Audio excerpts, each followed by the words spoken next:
पण आमच्या विठू माऊलीच्या हातात एकही शस्त्र नाही. का? अहो, का म्हणून काय विचारताय? माऊली म्हणजे आई नाही का? आईच्या हातात कसं बरं शस्त्र असेल? एकदा चांगदेवांची बहीण जनाबाई विठ्ठल दर्शनाला निघाली. अहो, खेड्यापाड्यात राहणारी आमची जनाबाई विठ्ठल दर्शनाला तिला पोहोचायचं होतं पंढरपूरला आषाढी एकादशीला. चालत चालत दरमजल करत निघाली.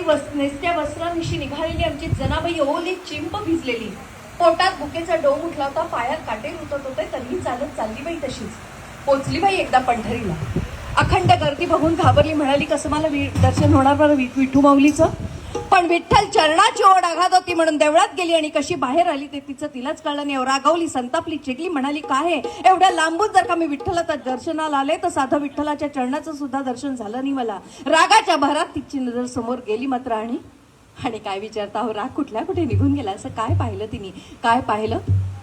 इंद्रायणीच्या काठी आमचा वारकरी पंथ नाचत होता, डोलत होता. टाळ चिपळ्यांच्या नादामध्ये दंग झालेला आमचा वारकरी पंथ बघून तिचं भान हरपलं. म्हणाले किती बरं मी वेडी विठ्ठल विठ्ठलाच्या देवळात नाहीच आहे. या वारकरी पंथाच्या मनात आहे, तनात आहे, टाळ चिपळीमध्ये, नाचण्यात आहे, बोलण्यात आहे, मुखात आहे, डोळ्यात सुद्धा विठ्ठल आहे. असं असताना मी विठ्ठल दर्शनाला का बरं गेले? नकळत का होईना धावत सुटले आणि वारकरी पंथाच्या जाऊन पाया पडली आणि म्हणाली खऱ्या अर्थानं आज मला इथे विठ्ठल भावला. किसी एक ने कहा है खाली दीप जलाने से रोशनी नहीं होती और सर झुकाने से वंदना. किसी एक ने कहा है खाली दीप जलाने से रोशनी नहीं होती और सर झुकाने से वंदना. चाहे कितने भी चंदन के टीके लगवा दो, चाहे कितने भी फूल चढ़ा दो, चाहे कितने भी चंदन के टीके लगवा दो, चाहे कितने भी फूल चढ़ा दो, चंदन के टीके लगवाने से और फूल चढ़ाने से पूजा पूरी नहीं होती. जब तक मन में सच्ची भावना न हो तब तक आराधना पूरी नहीं होती. हे आमच्या अशिक्षित जनाबाईला हे चांगलंच ठाऊक होतं आणि म्हणूनच ती वारकरी पंथाच्या विठ्ठल समजून पाया पडली. तिला जो आनंद झाला तो यात किंचित आनंद 5 मिनिटाच्या आत तुमच्या सगळ्यांच्या चेहऱ्यावर पाहायला मिळेल. बघा तर आमच्या विठ्ठलाचा महिमा किती आघात आहे. आज तुम्ही म्हणाल विठ्ठलाला का बोलवता इथे? विठ्ठलाचं काय प्रयोजन आहे? अहो, विठ्ठल हा महाराष्ट्राचा आराध्य दैवत आहे. आमच्या सायलीची कीर्ती फक्त महाराष्ट्रापुरती मर्यादित न राहता ती जेव्हा सावंत सरांकडनं सोनं पावलांनी लक्ष्मीच्या पावलांनी सासरी जाईल तेव्हा तिची कीर्ती परदेशात सुद्धा उजळून निघू दे यासाठी मी विठ्ठलाला आमंत्रित करते. चला तर बघूया विठ्ठलाचं पाऊल भजन आणि बरोबर दिंडी सुद्धा.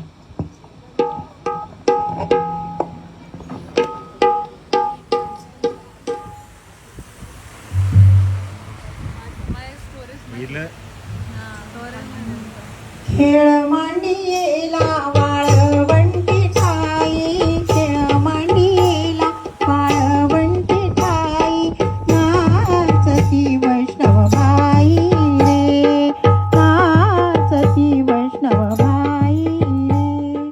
गोपी चंद्रावती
विठूचा